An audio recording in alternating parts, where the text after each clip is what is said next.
अस्सलाम वालेकुम, this is anatomy and today we will study the gluteal region. ठीक है, तो ग्लूटियल रीजन में हम सबसे पहले इसकी बाउंड्रीज देख लेते हैं।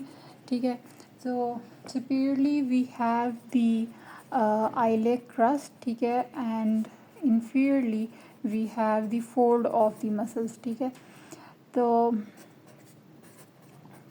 फोल्ड ऑफ कह लें या मसल्स कह लें, सही है। तो आइलेक क्रस्ट जो हिप बोन होती है, हिप बोन का ऊपर से एक्सपैंडेड पार्ट जो होता है दैट फॉर्म्स द आइलियम। ठीक है, और इस आइलियम के जो सबसे अपर पार्ट होता है, फैंड पार्ट, उसको हम कहते हैं आइलेक क्रस्ट। ठीक है, सो अगर हम लोग इस डायग्राम में देखें, so we have this edge this line will show the iliac crest. ठीक है, आइलेक क्रस्ट होती है और फिर यहाँ से ये जो फोल्ड हो रहा है that makes the inferior boundary. अब अगर हम लोग इसी डायग्राम से मसल्स की बात कर लें तो most superficially we have the gluteus maximus. ठीक है, ग्लूटियस मैक्सिमस के बाद we have the gluteus medius. Gluteus medius के बाद हमारे पास होता है टेंसर फेशिया लैटा, और ये तीनों इंसर्ट करते हैं इन टू दी इलियोटिबियल ट्रैक। ठीक है, सो अगर हम लोग इसकी एक साइड व्यू बनाएं तो इस this is the iliac crest basically. ठीक है, और इसी के ऊपर अटैच होते हैं। सो हमारे पास होगा सबसे पहले ग्लूटियस मैक्सिमस। ठीक है, उसके साथ होगा ग्लूटियस मीडियस, और ग्लूटियस मीडियस के साथ होगा हमारे पास टेंसर फेशिया लैटा। ठीक है, यहाँ से हमारे पास एक इलियोटिबियल ट्रैक होता है जो कि एक्सटेंड करता है all the way to the tibia. ठीक है, और वो टिबियल ट्यूबरोसिटी पे जाके लगता है। ठीक है, और ये आपकी क्या है, थाई। ठीक है, ये नी होगी समवट, और फिर नी से नीचे यहाँ पे फुट। ठीक है, ये हमारे पास इसकी कुछ रिप्रेजेंटेशन होगी, टिबियल ट्यूबरोसिटी पे लगेगा। ये जो इलियोटिबियल ट्रैक है ये बेसिकली जो हमारे पास deep fascia of the thigh है उसकी एक लैटरल थिकनिंग है। ठीक है, और उस लैटरल थिकनिंग को हम कहते हैं इलियोटिबियल ट्रैक। क्यों कहते हैं इलियोटिबियल ट्रैक? क्योंकि वो आइलेक ट्यूबरकल से एक्सटेंड करता है टू दी टिबियल ट्यूबरोसिटी। ठीक है, तो इलियोटिबियल, तो ये आइलियम से टिबिया पे जाता है, इस वजह से हम लोग इलियोटिबियल ट्रैक कहते हैं। ठीक है, और ये अटैचमेंट काफ़ी इंपॉर्टेंट है ऑफ द इलियोटिबियल ट्रैक, और उसमें 3 मसल्स इंसर्ट होते हैं। One is the gluteus maximus, other is the gluteus medius, and the next one is the tensor fascia lata. सही हो गया, और हम लोग the fascia of the thigh को फेशिया लैटा भी कहते हैं फॉर द रिकॉर्ड। ठीक है, सो ये हमारे पास क्या है, कुछ मसल्स हैं मोस्ट सुपरफिशियली। अगर हम लोग इन्हीं को, अगर इन मसल्स को रिमूव कर दें तो we'll have the lateral rotators of the thigh. ठीक है, lateral rotators of the thigh जो हैं वो कौन कौन से मसल्स हैं? ठीक है, एक तो ये कि जब हम इसको रिमूव करेंगे so we'll have a gluteus minimus. ठीक है, हमारे पास एक होगा ग्लूटियस मिनिमस। ये डायग्राम बहुत गंदी है, लेकिन मतलब इतनी सही समझने वाली नहीं है। लेकिन अगर हम लोग इन 3 मसल्स को रिमूव कर दें सो हमारे पास ये देखें, अगर मीडियस को रिमूव कर दिया तो ठीक है, तो हमारे पास क्या है, हमारे पास ग्लूटियस मिनिमस है। ग्लूटियस मिनिमस के बाद हम लोग यहाँ पे अगर नीचे आ जाएं so you have this muscle जिसको हम कह रहे हैं पीरिफॉर्मियस। पीरिफॉर्मियस के बाद हमारे पास होता है जिमलस, सुपीरियर जिमलस। फिर ये जो ग्रीन वाला है that is the tendon of the obturator internus. फिर इन्फीरियर जिमलस आता है और क्वाड्रेटस फॉर्मिडस। तो ये जो मसल्स मैंने अभी आपको बताए हैं, piriformis, superior gemellus, obturator internus, inferior gemellus and the quadratus femoris. ठीक है, ये सारे जो हैं और the lateral rotators of the thigh at hip joint, और ये काफ़ी इंपॉर्टेंट है, अक्सर वाइवा में पूछ लिया जाता है। So what are the lateral rotators? We have piriformis, ठीक है, superior gemellus, then we have obturator internus का टेंडन, क्योंकि जो उसकी बेली होती है वो ऑब्ट्यूरेटर फोरामन के पास होती है। ठीक है, and then we have inferior gemellus, and lastly we have the quadratus femoris. सही हो गया। तो ये हमारे पास लैटरल रोटेटर्स हैं। मसल्स की हम लोगों ने बात कर लिया। So will move on to the layers और फिर ब्लड सप्लाई वगैरह। सबसे पहली लेयर ऑब्वियसली हमारे पास स्किन है, ठीक है। स्किन के अंदर और कोई बात नहीं है, जस्ट एक लेयर ऑफ स्किन होती है जो इसको कवर कर रही होती है। स्किन के बाद हमारे पास आता है सुपरफिशियल फेशिया, ठीक है। सुपरफिशियल फेशिया की बात करें तो हमारे पास सुपरफिशियल क्यूटेनियस सप्लाई जो होती है वो इसी में आती है, ठीक है। तो सुपरफिशियल फेशिया में हमारे पास क्यूटेनियस सप्लाई होती है। तो हम लोग पहले देख लेते हैं कि cutaneous supply of the gluteal region क्या है। सही है।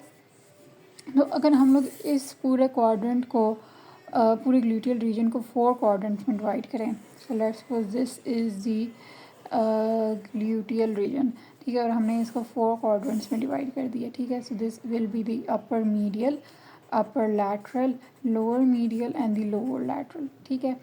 तो हम लोग यहाँ से स्टार्ट करते हैं तक, क्योंकि यहाँ से फिर हम लोग 1 बाय 1 नीचे आते जाएंगे।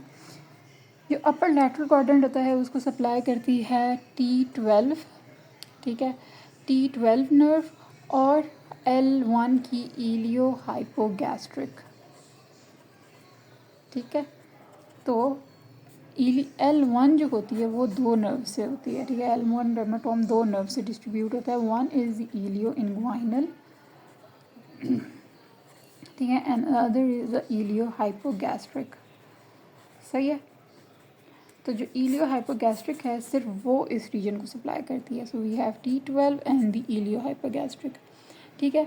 अब हम लोग इलियो हाइपोगैस्ट्रिक L1 पे आ गए हैं। यही L1 यहाँ से भी सप्लाई करती है, ठीक है। लेकिन अपर मीडियम की ये बात है कि इसको लंबार और सैक्रल दोनों रीजन से सप्लाई आती है। So we have the upper 3 lumbar, मतलब कि L1, L2 एंड L3। इसके अलावा अपर 3 sacral, S1, S2 and S3, ठीक है। तो ये 3 जो हैं वो, ये 6 जो हैं वो इस क्वाड्रेंट को सप्लाई करेंगी। हम पहले T12 पे गए, फिर वहाँ से नीचे लंबार और सैक्रल रीजन्स में गए, L1, 2, 3 एंड S1, 2, 3। फिर जब हम लोग यहाँ नीचे आते हैं, so we have 2 cutaneous nerves, ठीक है। 2 क्यूटेनियस नर्व्स हैं जो कि इधर सप्लाई करती हैं। ऑब्वियसली जो लैटरल कंपार्टमेंट है, लोअर लैटरल, उसको सप्लाई करेगी लैटरल क्यूटेनियस, ठीक है, लैटरल क्यूटेनियस नर्व। और जो मीडियल वाला है इसको करती है पोस्टीरियर क्यूटेनियस।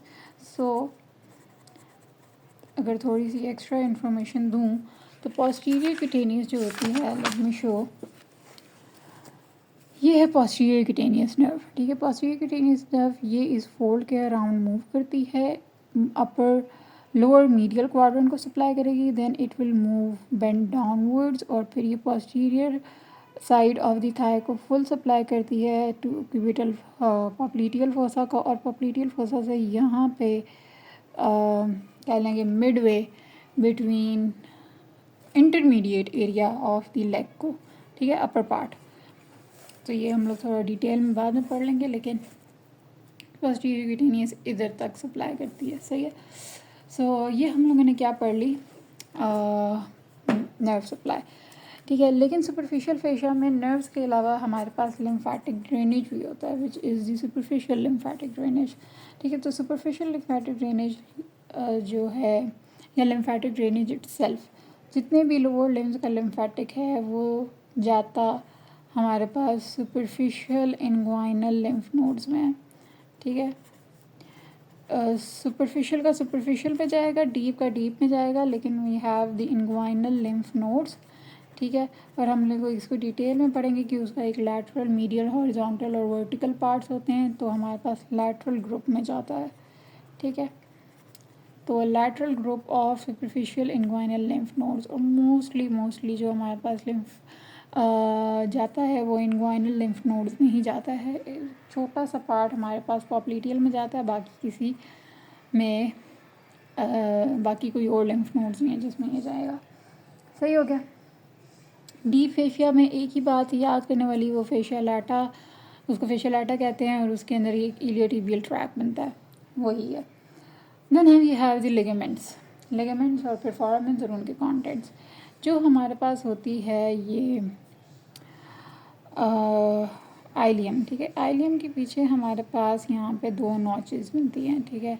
इन नॉचेस से जब हमारे पास यहाँ सैक्रम होती है, ठीक है, सैक्रम होती है, इन इन नॉचेस से फिर जब लिगामेंट्स पास करते हैं ऑन टू दी सैक्रम, वो इन नॉचेस को कन्वर्ट कर देते हैं इनटू दी फोरामेंस, ठीक है। और फिर इस तरह हमारे पास 2 फोरामेंस आ जाते हैं जिनको हम कहते हैं greater sciatic foramen and the lesser sciatic foramen, ठीक है। और इनको बनाने वाले लिगामेंट्स जो हैं दैट आर दी सैक्रोट्यूबरस, ठीक है, sacrotuberous ligaments and the sacrospinous ligaments, ठीक है। सैक्रोट्यूबरस एंड सैक्रोस्पाइनस लिगामेंट जो हैं वो greater sciatic notches, greater and lesser sciatic notch को greater and lesser sciatic foramens में कन्वर्ट करते हैं। अब हम इनके कंटेंट्स देखें, ठीक है। अगर हम लोग बात करें ग्रेटर शियाटिक फोरामेन की, ठीक है, तो ग्रेटर शियाटिक फोरामेन के कंटेंट्स याद रखने के लिए वी हैव स्पिन पिन्स, सही है, वी हैव स्पिन पिन्स, क्योंकि इसके इम्पॉर्टेंट है, कोई ना कोई हो सकता है रह जाए, तो नंबर पूरे तभी आपको मिलते हैं जब आप सारे कंटेंट्स लिखो, लेकिन लेसर के हैं ही 4 तो वो इंशाल्लाह आपको वैसे ही याद हो जाएंगे। स्पिन पिन्स में आपने सबसे पहले लिखना है sciatic foramen, sorry sciatic nerve, ठीक है। पी से हमारे पास आता है पीरिफॉर्मियस, और ये पीरिफॉर्मियस एक बहुत इंपॉर्टेंट लैंडमार्क है क्योंकि इसी के ऊपर से इसी के नीचे से हमारे पास शियाटिक नर्व पास करती है। So this is the piriformis muscle, और इसके नीचे से यहाँ से पास करती है शियाटिक नर्व, ठीक है। फिर हमारे पास आ जाती है internal pudendal artery and when,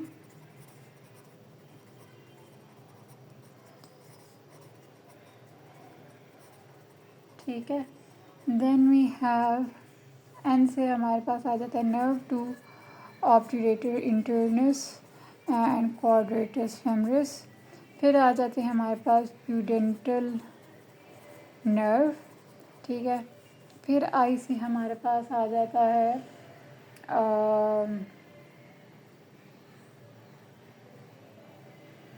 एक सेकेंड, फिर आई से हमारे पास क्या आता है, ओके एक सेकेंड मैं भूल गई हूँ, एक सेकेंड। सो एन से हमारे पास आता है, ओ हाँ, इस आई से हमारे पास आता है inferior gluteal artery nerve and when, ठीक है। और ये जो एन है ना, इसको मैंने इस तरह किया कि क्यूटेनियस नर्व है, ठीक है। तो क्योंकि ये एन थोड़ा डिफरेंट है, मतलब मैंने इसको बस याद रखने के लिए डिफरेंट किया कि ये पोस्टीरियर क्यूटेनियस नर्व है, क्योंकि नर्व्स आपको भूल जाती हैं ये कौन सी नर्व है, तो मैंने बस इसको एन ऐसे ही रहने दिया क्योंकि मुझे याद रहे कि ये एन बेसिकली एन नहीं है, ठीक है। तो posterior cutaneous nerve of the thigh, जो कि अभी हमने पढ़ी है, ठीक है। और अगर आपको ऐसे नहीं याद रखता है तो आप स्पिन पिप्स भी याद रख सकते हैं, सही है।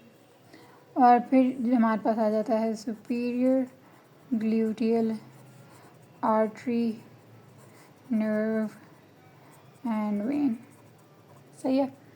तो ये हमारे पास इसके कंटेंट्स हैं। अब अगर हम लोग यही बात करें of the lesser sciatic foramen, तो लेसर शियाटिक फोरामेन में हमारे पास आता है नर्व टू ऑब्ट्यूरेटर इंटरनस, ठीक है। फिर हमारे पास pudendal nerve, internal pudendal artery and vein, internal pudendal artery and when.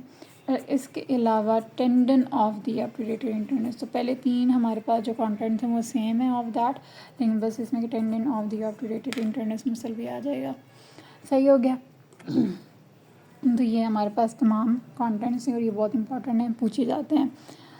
अब हम आ जाते हैं आर्टीरियल सप्लाई पे। आर्टीरियल सप्लाई इस तरह आसान है कि अगर आपको ग्लूटियस एक नर्व है जो कि एक आर्टरी है जो कि ग्लूटियस मैक्सिमस को करती है सोलली, और एक है जो कि ग्लूटियस मीडियस और मिनिमस दोनों को करती है, ठीक है।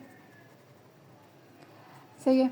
ग्लूटियस मैक्सिमस है, मतलब कि ये सुपीरियर होना चाहिए, लेकिन ये इन्फीरियर के साथ है, ठीक है। सो इन्फीरियर ग्लूटियल आर्टरी इसको सप्लाई करेगी, ठीक है। इसी तरह इन्फीरियर ग्लूटियल नर्व इसको सप्लाई करेगी, ठीक है। लेकिन ग्लूटियस मीडियस और मैक्सिमस जो हैं वो सुपीरियर ग्लूटियल आर्टरी के साथ होते हैं, आर्टरी एंड नर्व, ठीक है। सो इनका ये ऑपोजिट है, मैक्सिमस के साथ इन्फीरियर वाली है। अब अगर हम लोग बात करें इन बाकी मसल्स की जो अभी हम लोगों ने जिनको अभी हमने देखा है, वो हैं पीरिफॉर्मियस को सप्लाई करती है सुपीरियर ग्लूटियल, ठीक है। अब इसके कौन, एक तो ग्लूटियस मीडियस तो मैक्सिमस को करेगी, इसके बाद नीचे इसके होता है पीरिफॉर्मियस, उसको सप्लाई करती है, ठीक है। अब इन्फीरियर ग्लूटियल जो है वो ग्लूटियस मैक्सिमस के साथ ही डील करती है, लेकिन हमारे पास दो और नर्व्स थी, right, nerve to obturator internus and quadratus femoris. तो जो ऑब्टूरेटर इंटरनस को कर रही है वो साथ में सुपीरियर जेमलस को भी कर रही है, ठीक है। और जो क्वाड्रेटस फेमरस को कर रही है तो वो साथ में इन्फीरियर जेमलस को भी कर रही है। तो अभी हम लोगों ने तमाम मसल्स की नर्व सप्लाई भी पढ़ ली, सही हो गया। इसके अलावा अगर हम लोग बात करें posterior cutaneous nerve of the thigh, ठीक है। तो posterior cutaneous nerve of the thigh जो है इसकी कुछ ब्रांचेस होती हैं, एक तो हम लोगों ने क्यूटेनियस ब्रांचेस पढ़ ली, इसके अलावा इसकी पेरिनियल ब्रांचेस होती हैं जो कि पेरिनियम में जाती हैं, और इसके अलावा इसकी ग्लूटियल ब्रांचेस होती हैं जो कि ग्लूटियल रीजन में लोअर मीडियल रीजन को सप्लाई करती हैं, सही है। तो क्या क्या हाँ, इसके अलावा बुक में ट्रोकेंटेरिक एनास्टोमोसिस और क्रूशिएट एनास्टोमोसिस के बारे में बात की गई है, ठीक है। ट्रोकेंटेरिक एनास्टोमोसिस में हमारे पास 4 वेसल्स आती हैं, ठीक है। Trochanteric anastomosis greater and lesser trochanter के अराउंड है, ठीक है। इसमें हमारे पास 2 सर्कमफ्लेक्स और 2 ग्लूटियल आर्टरीज हैं। सो सर्कमफ्लेक्स ग्लूटियल तो यही inferior gluteal artery and superior gluteal artery, लेकिन सर्कमफ्लेक्स जो हैं वो मीडियल सर्कमफ्लेक्स फेमरल हैं एंड लैटरल सर्कमफ्लेक्स फेमरल हैं, ठीक है। लेयर ये हमारे पास क्या है, greater and laser ट्रोकेंटर्स of the femur के लेवल पे। लेकिन अगर हम लोग यही क्रूशिएट एनास्टोमोसिस की बात कर लें तो उसमें आपको ये सुपीरियर ग्लूटियल निकालनी पड़ती है, ठीक है। और इसकी जगह आप डालते हो, लेकिन इन्फीरियर ग्लूटियल वैसे ही आ जाएगी, मीडियल सर्कमफ्लेक्स फेमरल भी ऐसे ही आ जाएगी, लैटरल सर्कमफ्लेक्स फेमरल भी ऐसे ही आ जाएगी, लेकिन इसमें एक perforating branch of profunda femoris डालेंगे आप, सही है।